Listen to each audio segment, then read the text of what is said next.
మీరు ఇటీవల గమనిస్తున్నారు. చంద్రబాబు గారు పవన్ కళ్యాణ్ గారు ఇద్దరు తప్ప మూడో వ్యక్తిని ఎవరిని కూడా ఈ సీట్లు సర్దుబాటులో కానీ సీట్ల విషయంలో కానీ రానివ్వలేదు. ఎక్కడ సీట్ ఎవరికి ఇవ్వాలి, ఏం చేయాలి అనేది వాళ్ళిద్దరే మాట్లాడుకుంటారు. ఇక గేమ్ ఫైనల్కి వచ్చిన తర్వాత చాలా మంది వైసీపీ వాళ్ళు, అరే బాబు వీళ్ళకి బీజేపీ కలవకుండా ఉండే బాగుండు, బీజేపీ కలవకుండా ఉండే బాగుండని గుంటగాడి నక్కలాగా కాసు కూర్చున్నారు వైసీపీ వాళ్ళ దగ్గర నుంచి ఢిల్లీ దాకా.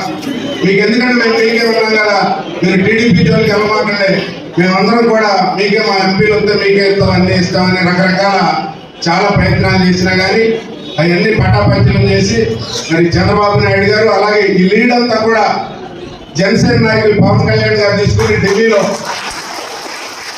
అమిత్ షా గారితో కానీ ప్రధానమంత్రి గారితో కానీ, ఎందుకంటే చాలా మంది చెడిపోతుంది, అడిగో చాలా సీట్లు అడుగుతారు, 30 ఎమ్మెల్యేలు 15 ఎంపీలు బీజేపీ అడుగుతారు, ఇవన్నీ ఎక్కడ తెచ్చిస్తారు, ఎప్పుడోసారి చెడిపోతుంది చాలా దాని మీద వాళ్ళ బ్రెయిన్ అంతా పెట్టి అవన్నీ పటాపంచలం అయ్యేసరికి జనసేన, బీజేపీ, టీడీపీ ఈ 3 పార్టీలు కలిపి ఐకమత్యంగా మనం పనిచేయాలి.